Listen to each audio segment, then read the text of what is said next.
Welcome back to Shakesyear. We are in Henry VI, Part 1, and we get to hear from King Henry VI from Act 3, Scene 4 today, and some stuff that's going on.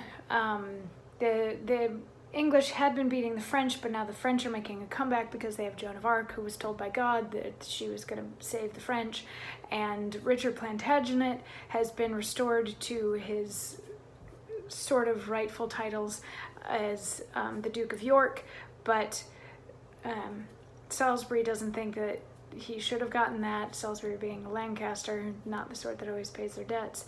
And so between the Yorks and the Lancasters now, like, there's a lot of fighting happening. And then the French, led by Joan, sort of recaptured Rhone, but then lost it again in like 2 minutes. So they're kind of embarrassed right now, but they're rallying, they're getting back together. And while all of this is going on, the English still have a bit of a foothold in France. The English still have a bit of a foothold in France. Joan convinces the Duke of Burgundy to switch sides and come be with the French instead of the English, and King Henry himself has gone to France to be coronated there as the King of France, since he's the King of England and England is right now in control of France. So yesterday at the beginning of Act 3, Scene 4, we had Talbot showing up and saying, "My liege, I pledge my sword to you forever and a day and ever and ever and ever." And in response to that, King Henry turns to Gloucester and says, "Is that Talbot?" And Gloucester's like, "Yeah, that's Talbot." So King Henry says, "Welcome, brave captain and victorious lord. When I was young, as yet I am not old, I do remember how my father said, a stouter champion never handled sword. Long since we were resolved of your truth, your faithful service, and your toil in war.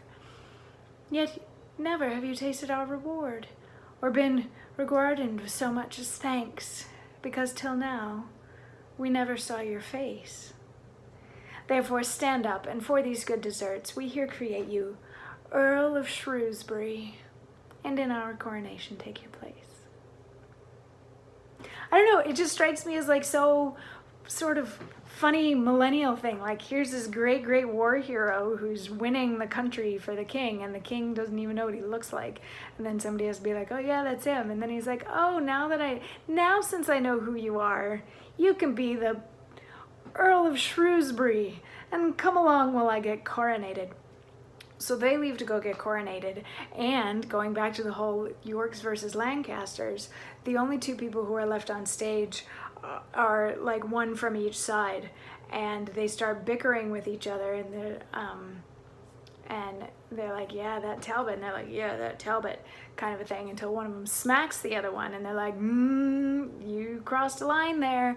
So the War of the Roses is very much heating up and getting interesting, and still very much alive, even though both sides have been told they are not allowed to use weapons against each other. Anyway, we'll see how long that stays in place. I'll see you tomorrow for more. Mwah.